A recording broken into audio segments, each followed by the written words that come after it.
This is Lesson 2-8, Consecutive Integer Word Problems. Before we get to the procedure of these particular word problems, we need to discuss some vocabulary. In your own mind right now, try to define what the word consecutive means. If you came up with something similar than this, meaning that it's the next in order, you were correct. Let's discuss what an integer is. Can you remember from our previous studies in Chapter 1? Integers are non-decimal, non-fractional, negative, and positive numbers. Quite frankly, the set of integers can be very easily seen on a number line. The set of integers starts at 0 in the middle and goes in both directions. Remember, no decimals, no fractions in the set of integers, but they do continue to go on and on forever. To find the next consecutive integer in any series, we just have to add 1 to the previous term. That's very important to remember as we get into these word problems.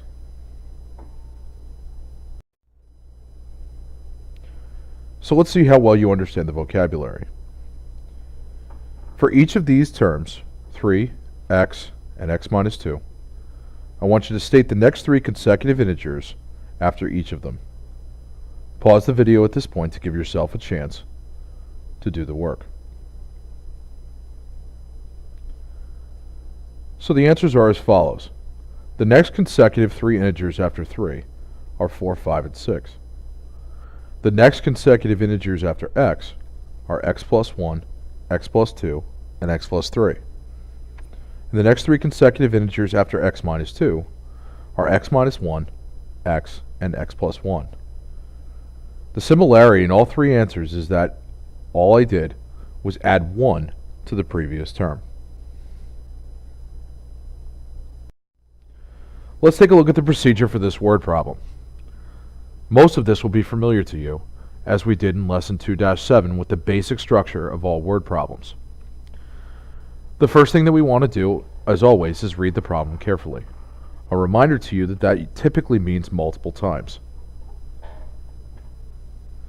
Next, highlight the keywords that are necessary. I've given you 2 different color highlighters in class, one for number and variable words, and one for operational words. Unlike the last set of word problems where we were highlighting most of the problem, you want to make sure that you're only highlighting very pertinent or important information. Then you want to set up let statements. All of these problems will typically have multiple let statements. Make sure your let statements are always matching what you're trying to find. And remember that the number of let statements should always be equal to the number of integers that you're trying to find. From there, you want to translate the word problem into your equation. A hint for these particular type of word problems is to look at the words that are after the word whose or the phrase such that. Then, solve your equation and make sure you include your properties. Optionally after this point is to do a check. However, it is strongly recommended. At the end, make sure you write your conclusion statement in perfect, complete sentences.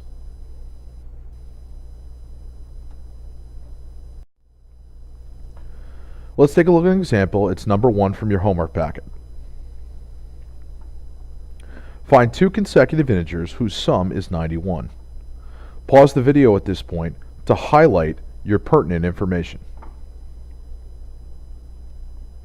So when I go through and highlight, the first thing I did in yellow was to highlight the important number and variable words. 2 consecutive integers tells me what my let statements are going to be, as well as what I have to do in the end. 91 at the end is also a very important number here. For blue highlighting, I want to highlight the word sum, which means to add, and the word is, which means equals. Pause the video at this point to give yourself a chance to try the let statements on your own.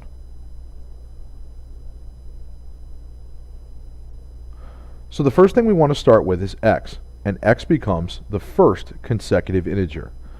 If you want to abbreviate consecutive integer by writing CI, that's perfectly acceptable. To get to the next consecutive integer, I must add 1 to the previous term. So therefore, I'm going to let x plus 1 be my second CI, or consecutive integer. Since I only need 2 consecutive integers, and I have 2 let statements, I'm done with my let statements. Now pause the video to see if you could set up the equation for this problem. The key words for setting up the equation for this problem is sum and is. I want to add together the 2 consecutive integers and set them equal to 91. Therefore, I get x plus 1 equals 91. Pause the video at this point to try and solve the equation and do your conclusion statements on your own. So the first thing you do to solve this equation is to combine like terms on the left side. X plus x gives me 2x. So now I have 2x plus 1 equals 91 because of CLT, combining like terms. The next thing I want to do is subtract 1 from both sides using the subtraction property of equality to get 2x equal to 90. I then am going to divide both sides by 2 using the division property of equality, and my final answer here is x equals 45. The key thing to remember here is that if I've gotten a fractional or decimal answer, I've done something wrong and I need to go back and take a look at it, because my answer must be an integer at this point. I'm now going to check my work by putting 45 in for x in my original equation. Combining the 45, and 1 gives me 91, so my check has worked out. My conclusion statement would then be, therefore, 45 is the first and 46 is the second consecutive integer. If you wanted to do a 2-sentence conclusion statement, that is perfectly acceptable as well.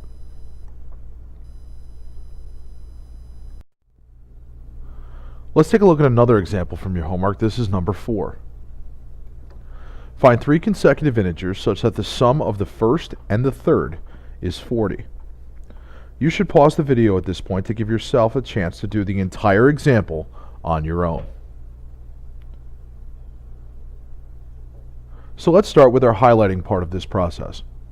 In yellow, I want to highlight 3 consecutive integers, first, third, and 40. Those are all things that represent the numbers and or variables that I'm going to create. In blue, I want to highlight sum and is. Sum meaning to add, is meaning equals. I now want to set up my let statements, and I should have 3 let statements since I have 3 consecutive integers that I need to find. I will let x be the first consecutive integer, or CI. X plus 1 will be the second one, and x plus 2 will be the third. Now I want to set up my equation. A reminder to you from the procedure that typically for the equation part you want to look at things after the phrase whose or such that. In this problem I have the phrase such that. So now I'm looking at it as the sum of the first and the third is 40. The first number is x and the third number is x plus 2. So I want to add those two together and set them equal to 40. From there I want to combine my like terms on the left side of the equation, which are my 2 x's. That gives me 2x plus 2 equal to 40 via CLT, combining like terms. Then I'm going to subtract 2 from both sides using the subtraction property of equality to get 2x equal to 38. I then am going to divide both sides by 2 using the division property of equality to get x equal to 19. Once again, at this point, if I had gotten an answer that was a decimal or fractional, I would go back and check my work again, because obviously something didn't work because my answer must be an integer. The next thing I do is do my check, because that's the smart thing to do, plugging in 19 for x and getting 40 equal to 40 on both sides. Then I do my conclusion statement. Therefore, 19 is the first CI consecutive integer, 20 is the second CI, and 21 is the third CI.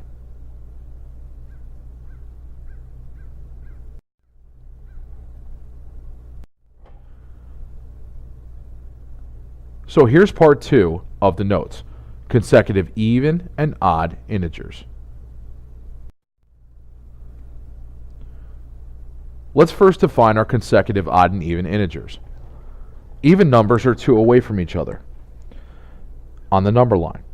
So unlike our consecutive integers where we were adding 1, each time we ask for consecutive even integers, we have to add 2. The same thing applies for odd integers, because odd integers are also 2 away from each other on the number line.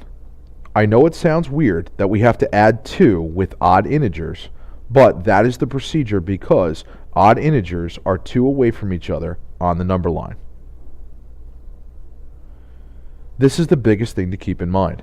The procedure is exactly the same regardless if you have an odd integer or an even integer that we're asking for. So let's see if you understand the vocabulary that we just talked about. You'll recognize this example from the last time we did this lesson. I'm asking the same thing, except this time I'm asking you to do the next 3 odd integers after each of the following terms: 3, x, and x plus 2. Pause the video at this point to give yourself a chance to do the work on your own. Here are your answers for these examples. The next 3 consecutive odd integers after 3 are 5, 7, and 9. The next 3 odd integers after x are x plus 2, x plus 4, and x plus 6. And after x minus 2, it's x, x plus 2, and x plus 4. The common theme all throughout is that we are adding 2 to get to the next odd integer.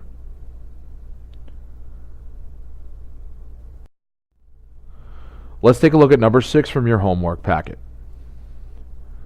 We want to find 2 consecutive odd integers such that 4 times the larger is 29 more than 3 times the smaller. Pause the video at this point to give yourself a chance to do the entire example on your own. So let's start with our highlighting in yellow. I highlight 2 consecutive odd integers: 4, larger, 29, 3, and smaller.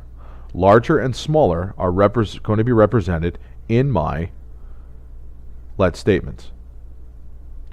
In blue, I want to highlight times, is, more than, and times again. Now I want to do my let statements. My first one, as always, is going to be x. Let x be the first consecutive odd integer, or in this case, COI. If you were doing even integers, you would label it CEI. If you need to write it out because you can't remember what COI means, please do so. The next consecutive odd integer would be found by me adding 2. Therefore, x plus 2 is going to be the second COI. Now the difficult part comes in setting up the equation. Once again, please make sure you're looking after the phrase such that 4 times the larger, which is x plus 2 in this case, x plus 2 will always be larger than x, is equals 29 more than, so I want to put plus 29 at the end, 3 times the smaller, 3 times with the smaller in this case, which is x. Therefore, I get my equation, 4 times the quantity, x plus 2, equals 3 times x plus 29. It is extremely critical that you are putting parentheses around x plus 2, because it is 4 times that entire quantity. So the next thing I want to do using the distributive property is to distribute the 4 to both the x and the 2 on the left side. I now have 4x plus 8 equals 3x plus 29. The next thing I want to do is use the subtraction property of equality and eliminate 3x. That gives me x plus 8 equal to 29. I now am again going to use the subtraction property of equality to subtract 8 from both sides and get x equal to 21. At this point, if I've gotten any other answer but an odd integer, I need to go back and see where I screwed up, because my answer must be an odd integer. So, if I got an answer like 21.7, there's a problem. If I got an answer like 18, there's a problem because 18 is an even integer. Your answer must be an odd integer. I'm going to plug 21 into my original equation to check. I simplify both sides all the way through, and I get 92 equal to 92, which checks out. Now I need my conclusion statement, making sure I state both of my consecutive odd integers. So therefore, the first consecutive odd integer is 21, and the second consecutive odd integer is 23. If you're struggling with any particular portion of this lesson, please make sure you're seeing your teacher in class.